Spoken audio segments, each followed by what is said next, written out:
구독, 좋아요 부탁합니다. 주식은 하는 사람이 있고 하지 않는 사람이 있습니다. 개인의 자유로운 선택이죠. 이와 달리 우리나라 모든 국민이 강제로 참가해야 하는 세계가 있습니다. 바로 부동산입니다. 저는 부동산 투자 안 하고 사는데요? 라고 할 수 있지만 우리는 알게 모르게 간접적으로든 직접적으로든 부동산의 세계에 발을 담그고 있습니다. 먼저 적극적인 유형은 크게 두 가지로 나뉩니다. 그중 가장 적극적인 유형은 자산 증식을 위해 다수의 부동산을 활용하는 분들입니다. 다른 하나는 주거 안정을 누리면서 평생 한 채 혹은 터전을 옮겨 두 채의 주택쯤을 거쳐 살아가는 분들로 주로 옛날 어르신들이 그랬죠. 그 외는 자이든 타이든 부동산을 소유하지 않은 경우로 전세나 월세 같은 경우입니다. 전세나 월세도 집에서 거주하는 기간만큼의 대가를 지불하는 것이니까요. 이렇게 우리는 좋든 싫든 어쨌든 부동산 세계에 참가했으며 이 세계에서 살아가야 한다면 집을 생각하지 않을 수 없습니다. 지피지기면 백전백승이라는 말이 있죠. 내 집 마련을 하려면 부동산에 대해서 알아야 합니다. 이 장에서는 부동산 세계에서 내 집 마련을 위해 알아야 하는 필수적인 이야기를 하려고 합니다. 기회는 준비된 자에게 온다. 내 집은 생각보다 많은 의미를 지니고 있습니다. 우리 아이가 이사를 계속 다니면서 새로운 동네에 잘 적응할 수 있을까 하는 불안감을 지워줄로 이사 가야 하나. 수많은 고민에 쌓인 시간을 줄여줄 수 있습니다. 그뿐만 아니라 집이라는 변수가 고정되었으니 다른 요인들을 결정하기에 훨씬 수월해집니다. 하지만 이 모든 것은 부담되지 않은 선에서 적정한 집을 마련했을 때의 가정입니다. 그래서 다음 장에서는 현명하게 집을 마련하는 방법의 하나인 청약에 대해서 알아보려고 합니다. 기왕 나라에서 청약이라는 제도를 마련해 놓았으니 우리 한번 똑소리 나게 내 집 마련에 활용해 봅시다. 기본적으로 청약을 넣으려면 청약통장이 있어야 하는데요. 청약에 대해서 정말 모른다고 해도 이런 이야기는 한 번쯤 들어봤을 겁니다. 청약에 당첨이 되려면 무주택 기간이 길어야 한다더라. 부부는 자식이 많아야 한다더라. 청약통장에 돈을 적어도 10년, 20년은 부어야 점수가 높다더라. 이런 이야기를 듣다 보면 아무래도 나는 청약에 당첨되기 힘들 것 같은데? 하는 생각이 들죠. 그래서 청약통장에 가입할 필요도 청약통장에 5만 원이나 10만 원쯤 매달 돈을 납입할 필요도 없을 것 같다는 생각이 듭니다. 하지만 청약통장은 있는 게 좋습니다. 물론 과거에 주택을 소유했거나 나이가 적어 가점이 낮은 분들은 남들이 모두 다 바라는 좋은 입지에 좋은 가격으로 나온 청약 단지들에 당첨되기는 힘듭니다. 하지만 청약 안에서도 꼭 하나의 방법으로 내 집 마련을 할 수 있는 것은 아닙니다.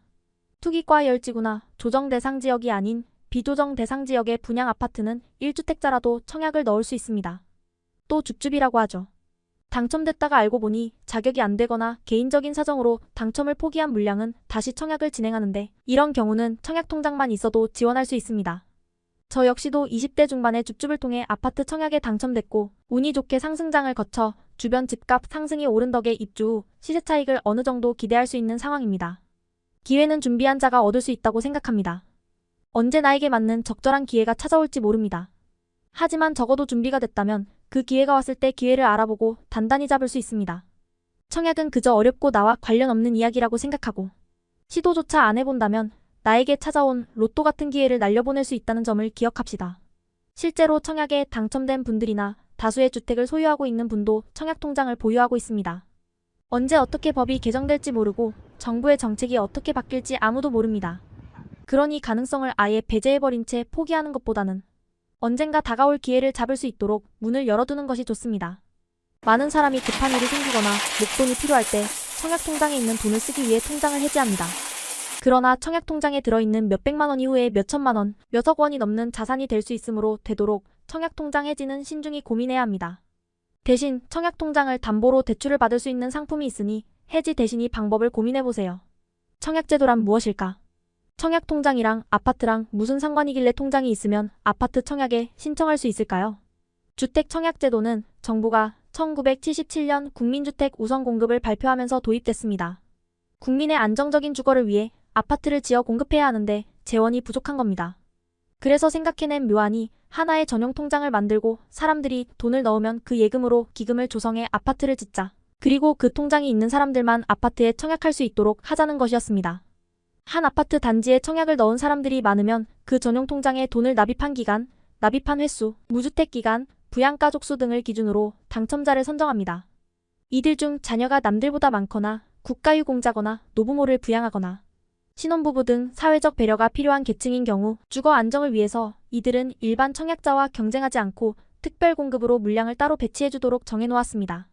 이렇게 청약제도는 30년이 넘는 시간 동안 지속되면서 많은 변화가 있었고 자격 요건 등은 까다로워지면서 실수요자들에게 더 많은 기회를 주는 쪽으로 변하고 있습니다. 최근에는 청년과 무주택 기간이 긴 중장년층을 위해 청약제도가 개편되기도 했습니다. 이런 부분은 내가 모르면 그냥 지나칠 수 있지만 반대로 내가 알면 적극적으로 활용해 틈새를 공략할 수 있고 최종적으로는 당첨 확률을 확실히 높이게 됩니다. 그렇기 때문에 실수요자일수록 꼼꼼하게 공부하고 나에게 맞는 전략을 세우면서 청약제도를 활용하는 것이 좋습니다. 하지만 규제가 계속 심해진다는 법은 없습니다. 부동산 시장의 상황에 맞춰 규제 지역의 여부가 풀리기도 합니다. 실제로 2022년 9월 수도권 일부 및 지방 대부분에 지정되었던 규제가 해제되었습니다. 규제 지역의 해제는 대출의 여부, 세금의 범위에 많은 영향을 미치고 심지어 해당 단지의 청약이 불가능했는데 가능해질 수도 있습니다. 그러니 실수요자뿐만 아니라 다른 사람들도 청약을 쉽게 포기하지 않고 꾸준히 관심을 둘 필요가 있습니다. 한국부동산원 청약홈 자료에 따르면 2022년 8월 전국 주택청약 종합저축 전체 가입자 수는 약 2,700만 명입니다. 우리나라 전체 인구 약 5,162만 명의 약 절반가량이 청약통장을 가지고 있다는 뜻이죠. 어떻게 보면 이렇게 많이 가지고 있나? 라는 생각이 들고 또 다르게 보면 아직 반밖에 가입을 안 했네? 라는 생각도 듭니다. 어쨌든 청약은 아는 사람만 활용할 수 있고 당첨이 될 수 있음을 기억해야 합니다. 누구나 가입하는 주택청약종합저축. 정리하자면 청약은 청약통장이 자격이 되고 이를 활용해 분양하는 아파트 단지 중 원하는 아파트에 청약하는 제도입니다. 청약을 통해 들어갈 수 있는 아파트의 종류는 크게 두 가지입니다. 바로 국민주택과 민영주택입니다. 국민주택은 주거 전용 면적이 85이 이하이면서 국가, 지방자치단체, LH 및 지방공사가 건설하거나 국가나 지방자치단체의 재정 또는 주택도시기금구, 국민주택기금을 지원받아 건설 개량하는 주택을 말합니다. 단, 수도권 및 도시지역이 아닌 읍면지역은 주거 전용 면적 100m 이하까지 가능합니다. 이 국민주택을 분양해 사람들이 청약을 넣는 것을 공공분양이라고 합니다. 민영주택은 국민주택을 제외한 주택입니다. 쉽게 말해 국민주택은 국가나 지방자치단체, 지방공사가 직접 건설하거나 이들의 도움을 받아 건설되는 아파트이고 민영주택은 정부 주도가 아닌 민간 기업에서 아파트를 짓고 시민들에게 분양하는 것입니다. 민영주택을 분양해 사람들이 청약을 넣는 것을 민간분양이라고 합니다. 예를 들어 국민주택의 경우 한국토지주택공사 LH와 서울주택도시공사 SH가 시행하는 행복주택이 해당하고 민영주택의 대표적인 예시는 민간건설사가 짓는 자이 힐스테이트 같은 아파트입니다. 국민주택과 민영주택은 각각 청약이 가능한 통장이 다릅니다.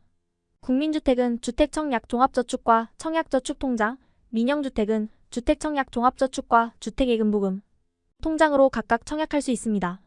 청약예금, 청약보금, 청약저축통장은 2015년 9월부터 신규 가입이 중단되었으므로 현재 신규로 가입 가능한 통장은 주택청약종합저축입니다.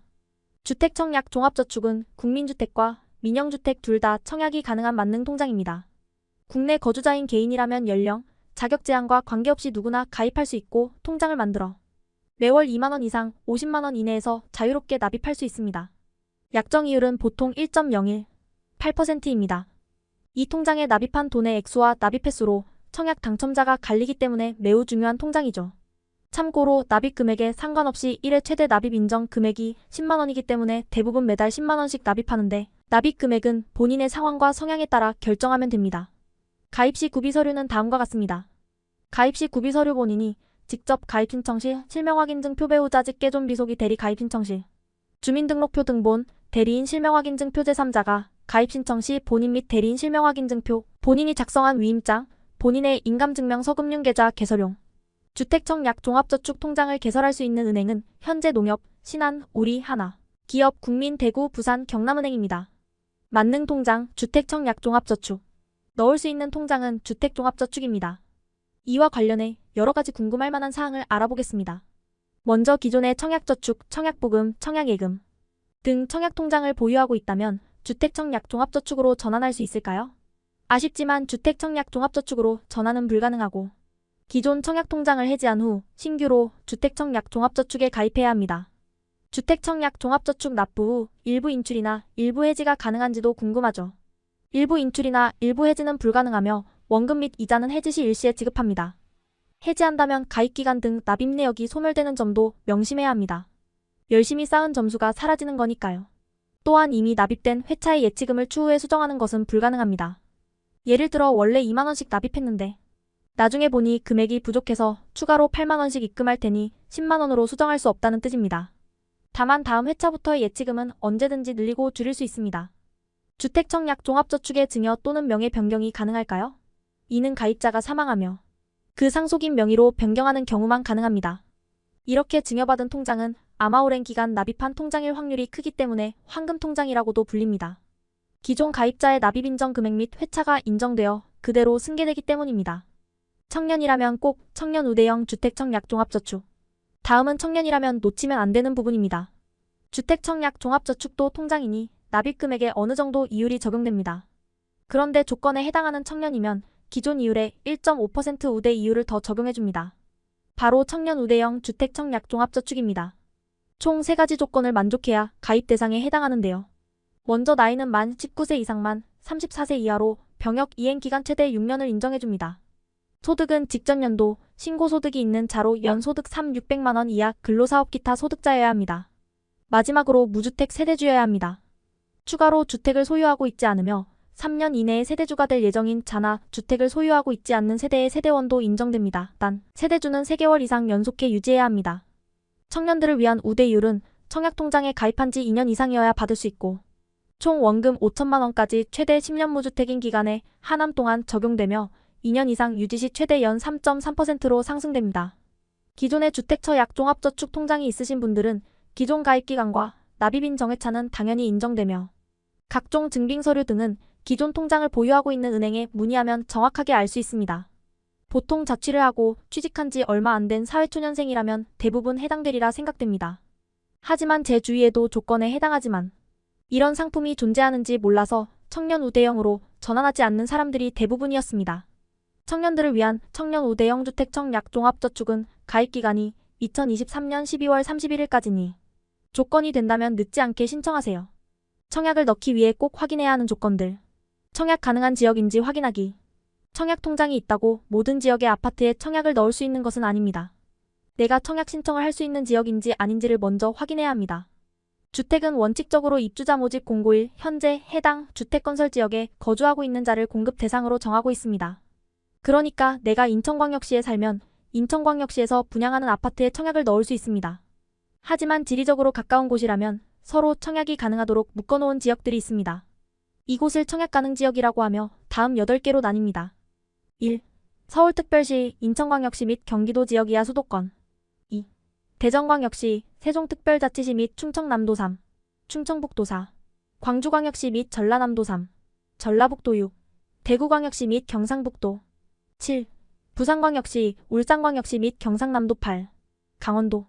청약 가능 지역에 거주하고 있어서 신청할 수 있다고 해도 같은 순위에서는 아무래도 해당 주택건설지역에 사는 사람들에게 혜택이 돌아가니 이들에게 우선 공급되고 남은 주택이 있는 경우에 근처 지역에 기회가 돌아가게 됩니다.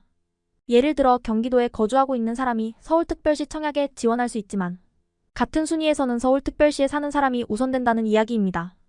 또한 투기를 방지하기 위해 해당 지역에 거주한 기간이 몇 년 이상이 되어야 한다는 조건이 추가될 수 있습니다. 예를 들어 수도권의 투기과 열지구라면 해당 지역에 2년 이상 거주한 사람에게 우선 공급됩니다. 인기가 많은 지역은 우선 공급에서 대부분 마감되기 때문에 우선 공급의 조건을 충족하는지가 중요하게 작용합니다.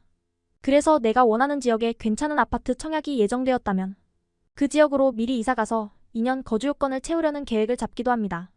하지만 어떤 변수가 생길지 모르기 때문에 청약 당첨에 100% 확신할 수 없고 청약 일정이 미뤄질 수도 있다는 위험 부담이 있다는 점도 참고하세요. 해당 지역에 사는 사람을 우선으로 하는 경우가 많기 때문에 보통 청약은 하루에 진행되지 않고 3일 정도에 걸쳐서 진행됩니다. 첫 번째 날에는 해당 지역에 2년 이상 거주한 사람들의 청약 신청일이면 다음 날은 해당 지역에 거주하지만 2년 이상의 거주 요건을 채우지 못한 경우 다음 날은 해당 지역은 아니지만 청약 가능 지역에 거주한 사람들 기타 지역에 청약을 받습니다. 만약 첫 번째 날에 신청한 사람들이 많아서 공급 물량이 다 소진됐다면 두 번째 날부터는 청약이 열리지 않습니다. 그래서 나는 어디에 해당하는지 미리 파악하는 게 중요하고 아파트마다 정해놓은 청약 가능 지역의 범위, 우선 공급 범위 등이 다를 수 있기 때문에 이는 해당 주택의 입주자 모집 공고를 통해 확인하는 게 좋습니다. 입주자 모집 공고는 청약홈, LH 청약센터, 직방과 같은 앱을 통해 간단하게 확인할 수 있습니다. 청약 모집 우선 순위를 확인하라. 이렇게 내가 사는 지역에 따라 청약의 신청 가능 여부가 결정되며 다음으로는 1순위 자격 조건을 확인해야 합니다. 3년 이내에 청약 당첨 이력이 없고 주택청약 통장을 보유하고 있으면 누구나 청약을 넣을 수 있지만 당첨 확률을 높이기 위해서는 1순위를 충족하는 게 중요하기 때문이죠. 다자녀, 신혼부부와 같이 특별한 사유가 없는 일반 사람들이 청약하는 유형이 일반 공급이고 이 일반 공급 안에서 남보다 우선으로 공급받을 수 있는 순위를 일반 공급 1순위라고 합니다. 만약 1순위 자격 조건을 충족하지 못한다면 그 다음인 2순위가 됩니다.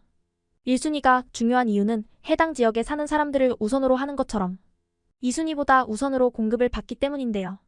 예를 들어 1,000세대를 모집하는데 1순위에 해당하는 사람들에서 모집 인원이 다 채워졌다면 2순위에는 당첨 기회가 없습니다. 하지만 1순위에서 600명밖에 지원하지 않았다면 나머지 400개의 물량은 2순위의 당첨 기회가 돌아가게 됩니다. 인기 있는 지역의 청약단지는 대부분 1순위에서 청약이 마감되기 때문에 당첨의 기회를 노린다면 1순위 자격은 꼭 충족하는 게 좋습니다. 따라서 정리하면 청약 모집 우선순위는 해당 지역에 거주하는 순위, 인근 지역에 거주하는 1순위, 해당 지역에 거주하는 2순위, 인근 지역에 거주하는 2순위로 진행되며 앞 순서에서 모집이 끝나면 뒤 순서에는 모집하지 않습니다. 또 내가 청약하려는 지역이 청약과열지구나 투기과열지역 등 규제지역인지 아닌지 확인해야 합니다. 투기지구, 투기과열지구, 청약과열지구 조정 대상 지역을 통틀어 규제지역이라고 하는데요. 각각 기준에 따라 분류되며 규제지역으로 분류되면 그에 따르는 제한사항이 있습니다. 부동산 상승률이 과도한 지역을 규제지역으로 정해 이를 조절하기 위함인데요. 해당 지역의 주택가격 상승률이 물가 상승률보다 얼마나 높은지에 따라 투기지역, 투기과열지구, 조정 대상 지역 등으로 분류됩니다.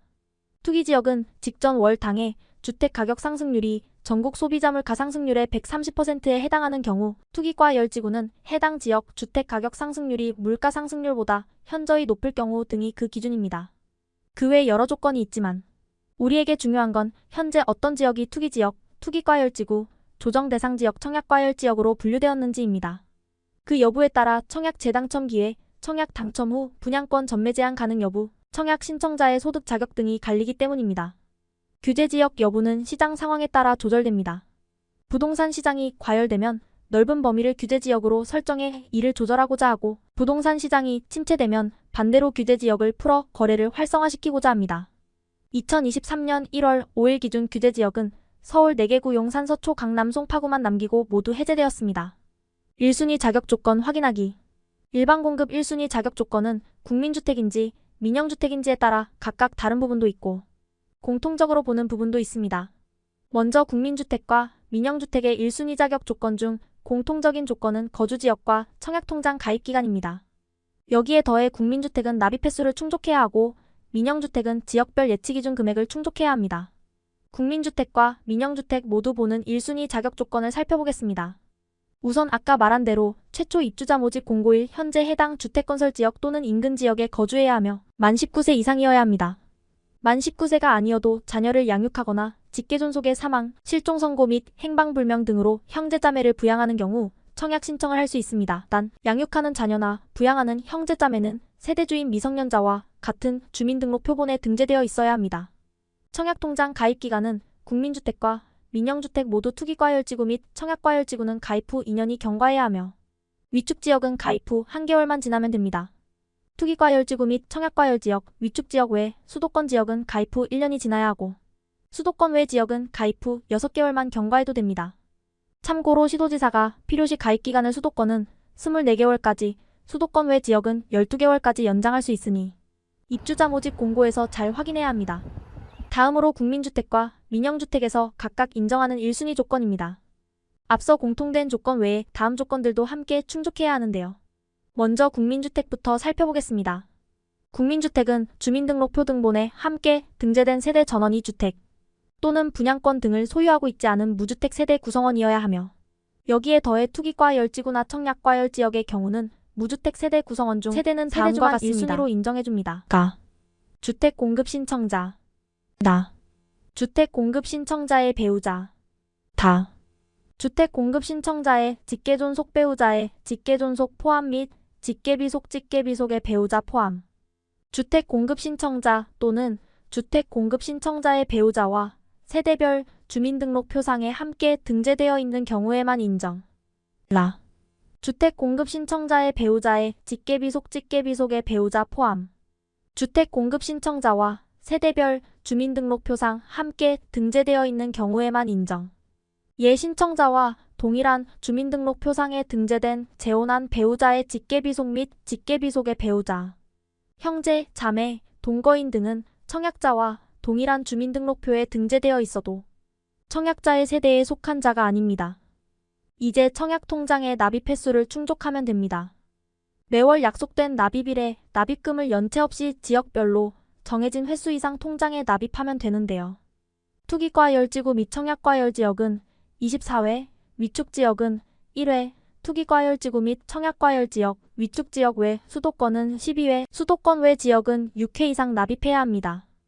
이 모든 사항의 기준 날짜는 아파트별로 평수, 모집 세대수 등을 공고하는 최초 입주자 모집 공고일입니다. 예를 들어 내가 청약을 넣고 싶은 아파트의 최초 입주자 모집 공고일이 10월 1일이면 이날까지 위의 조건을 만족하면 1순위로 청약을 넣을 수 있습니다. 참고로 이러한 조건을 충족해도 투기과열지구나 청약과열지구 지역 내 국민주택에 청약하는 경우 세대주가 아니거나 과거 5년 이내 다른 주택에 당첨된 자가 속해 있는 무주택 세대의 구성원이라면 1순위가 아닌 2순위로 청약을 넣어야 합니다. 국민주택은 이렇게 거주지역, 무주택 세대원 투기과열지구와 청약과열지역은 무주택 세대주만 청약통장 가입기간과 지역별 납입 횟수를 충족하면 1순위로 인정됩니다. 다음은 민영주택 1순위 자격 조건입니다. 민영주택은 위에 공통으로 보는 청약통장 가입기간과 더불어 지역별로 정해진 예치금액 이상이 청약통장에 납입되어야 아니라 청약 신청자가 거주하고 있는 지역을 말합니다. 지역별 예치금액은 위의 표와 같은데요. 참고로 이 지역은 내가 청약을 넣을 주택 주소가 그러니까 나는 서울에 살고 인천광역시에 있는 105위의 민영주택에 청약을 넣고 싶으면 인천이 속한 기타 광역시가 아닌 내가 사는 서울에 해당하는 예치금액을 봐야 합니다. 즉 청약통장에 600만 원이 있어 청약 신청을 할 수 있다는 이야기입니다. 나중에 소형을 넣을지 대형을 넣게 될지 아직 잘 모르겠다면 최고 면적에 해당하는 금액까지 넣어두는 게 마음이 편합니다. 민영주택은 이렇게 거주지역 청약통장, 가입기간과 더불어 지역별 예치금이 청약통장에 납입되어 있으면 1순위로 인정됩니다. 하지만 주택 소유 부분에서 국민주택과 다르게 보는 부분이 있는데요. 국민주택은 세대 전원이 무주택이어야 청약을 신청할 수 있었고 투기과열지구 또는 청약과열지역에서는 무주택 세대주만 청약이 가능했지만 민영주택은 기준이 조금 더 유리합니다. 투기과열지구와 청약과열지구 외라면 1주택을 소유해도 1순위로 청약을 신청할 수 있기 때문입니다. 민영주택은 아래 두 가지 경우의 중 어느 하나라도 해당한다면 1순위가 아니라 2순위로 청약해야 합니다. 첫 번째는 투기과열지구 또는 청약과열지역 주택에 청약하는 경우 세대주가 아니거나 세대의 과거 5년 이내 다른 주택에 당첨된 자가 있거나 2주택 이상 소유한 세대에 속한 자입니다. 두 번째 85평방미터 초과 공공건설 임대주택, 수도권에 지정된 공공주택지구에서 공급하는 민영주택에 청약하는 경우 2주택 이상 소유한 세대에 속한 자입니다. 가장 조건이 까다로운 투기과열지구와 청약과열지역을 기준으로 정리하자면 국민주택 1순위는 해당 지역에 거주하고 청약통장 가입기간이 2년 이상, 청약횟수는 24회 이상, 무주택 세대주 5년 내 청약 당첨 사실이 없어야 합니다. 민영주택은 해당 지역에 거주하고 청약통장 가입기간이 2년 이상, 청약통장 기준 충족, 세대주 2주택 이상 소유하지 않고 5년 이내 청약 당첨 사실이 없어야 합니다. 여기에 더해 지역별로 해당 지역에 2년 이상 거주해야 하는 조건이 추가될 수도 있습니다. 하지만 투기과열지구와 청약과열지역이 아닌 경우는 아까 살펴본 대로 이것보다는 기준이 완화되기 때문에 내가 청약하는 지역에 맞춰 1순위 자격 조건을 꼼꼼히 체크해 보길 바랍니다. 통장 지역별 동일순위 내 당첨자 선정 방식. 다음은 당첨자 선정 방식입니다. 1순위 자격 조건을 충족하기만 해도 당첨된다면 정말 좋겠지만 투기과열지구에서는 공급하는 주택의 500가지 예비 입주자를 선정하고 청약과열지역, 수도권, 지방, 광역시는 300가지 청약 신청자를 모집하기 때문에 같은 1순위 안에서도 경쟁을 통해 당첨자를 최종 선정합니다. 같은 순위 내에서 어떻게 당첨자를 뽑는지에 따라 당첨 여부가 달라질 수도 있으므로 매우 중요한 부분입니다.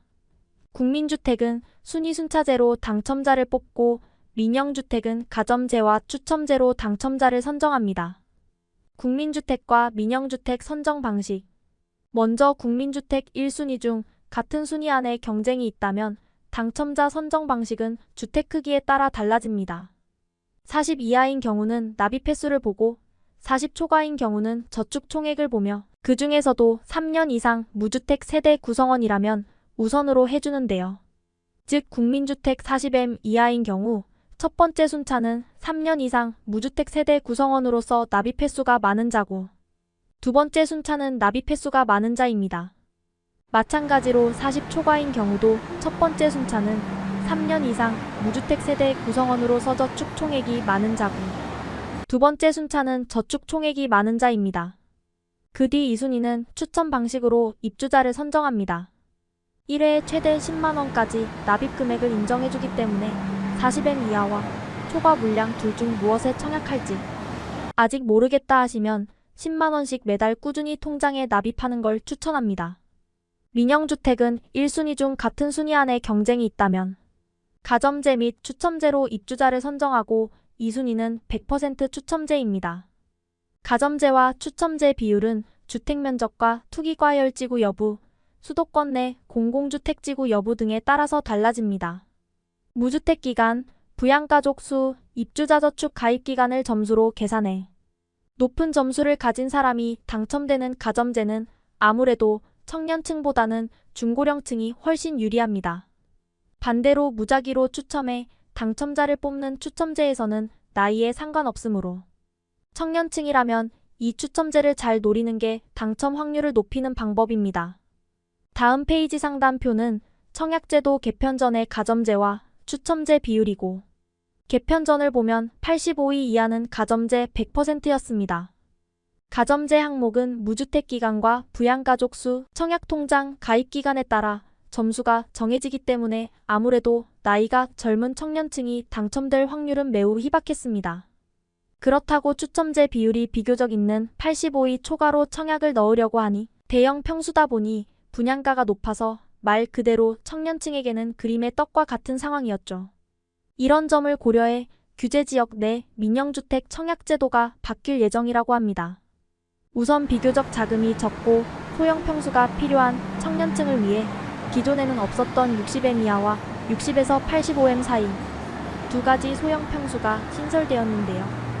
아무래도 청년층을 고려해서 세분화한 것이니 투기과열지구와 조정 대상 지역 내 이 두 소형 평수에서는 기존 가점 100%였던 가점제 비중을 줄이고 추첨제 비중을 새로 만들었습니다. 60M 이하 면적에서는 투기과열지구는 가점 40%, 추첨 60%이고 조정 대상 지역에서는 가점 40%, 추첨 60%입니다. 60에서 85위 면적에서는 투기과열지구, 조정 대상 지역 모두 다 가점제 70%, 추첨제 30%입니다. 기존의 소형 평수에는 추첨제 물량이 0%로 아예 없었지만 개편 이후에는 소형 평수에도 추첨제 물량이 생기는 개청년층들에게는 희소식이 될 것 같습니다. 하지만 청약 당첨을 위해 몇십 년을 청약통장에 꾸준히 그리고 성실히 납입한 중장년층 분들도 소외돼서는 안 됩니다. 따라서 청년층보다는 부양가족 수가 더 확률이 높은 중장년층 분들을 위한 85위 초과의 면적의 민영주택에서는 가점제 비율을 전보다 늘렸습니다. 비규제 지역은 그 외 주택과 현행 유지됩니다. 민영주택에서 면적과 지역 여부에 따른 추첨제와 가점제 비율을 살펴보았으며 지금부터는 추첨제와 가점제 각각 자세히 살펴보겠습니다. 추첨제와 가점제 알아보기. 추첨제는 단순 추첨이라서 우리의 머리를 복잡하게 하지 않습니다. 하지만 추첨제에서도 무주택 세대가 조금 더 우선이 되는데요.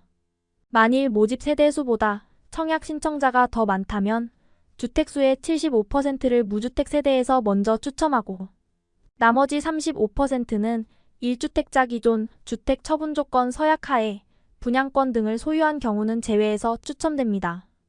만약 1주택자에서 추첨을 돌리고도 모집 세대수가 남는다면 주택 처분에 서약하지 않은 1주택 소유자와 분양권 소유 세대에 속한 자에게 추첨 기회가 돌아갑니다.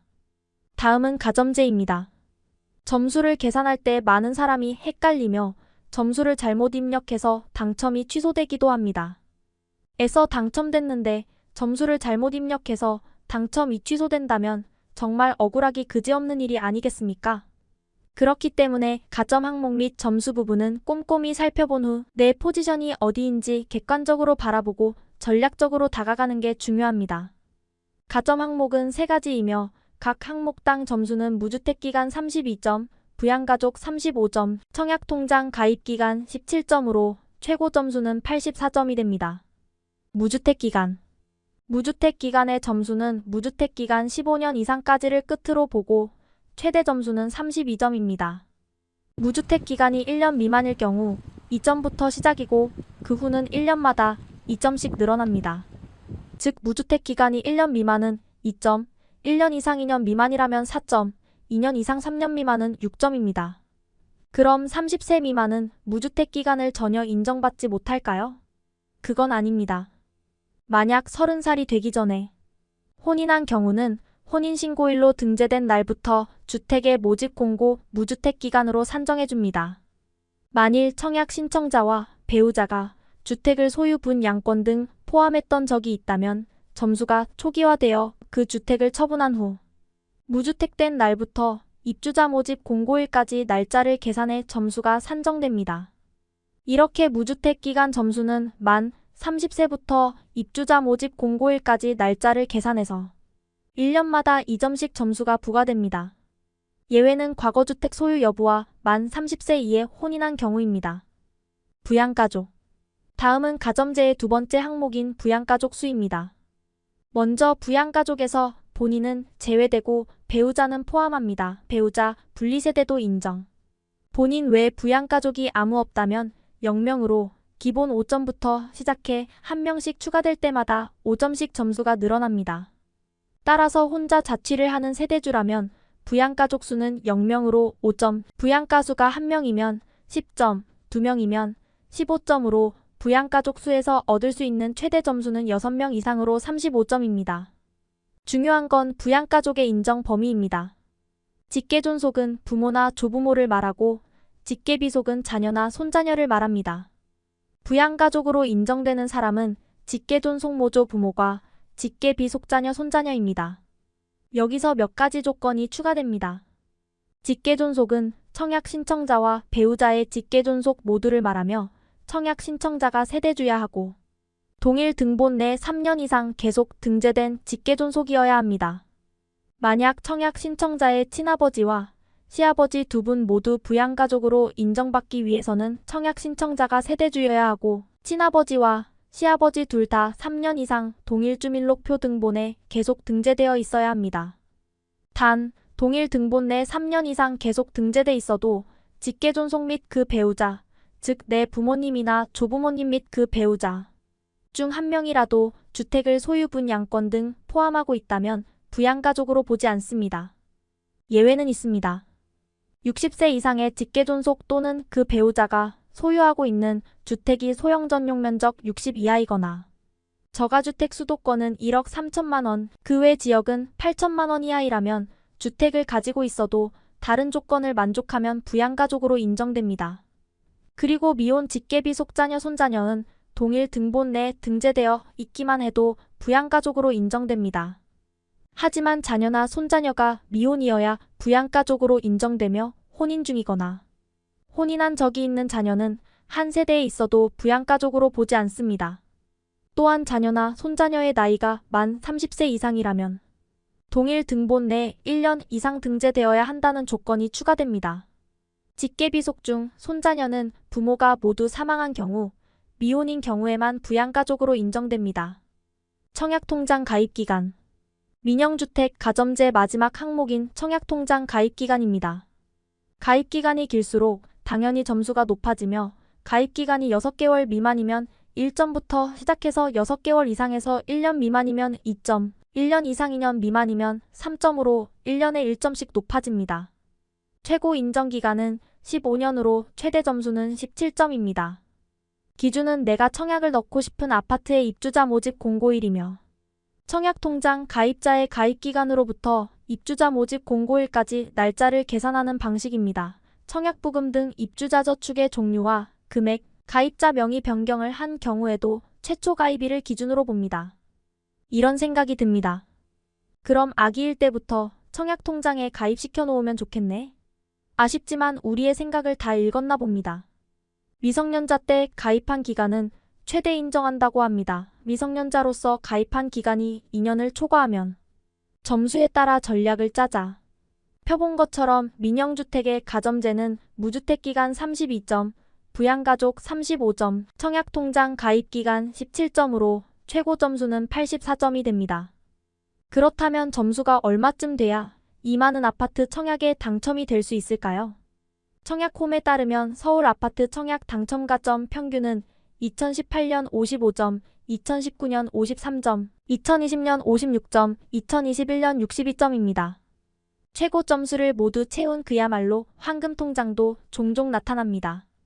부동산 시장과 더불어 청약 시장의 열기가 뜨거웠던 2021년 서울시 서초구 반포동 레미안 원베일리에서 전용 74위에서 만점인 84점이 점수로 당첨됐고 같은 타입에서 당첨 최저점은 78점으로 역시 만만치 않은 점수였습니다.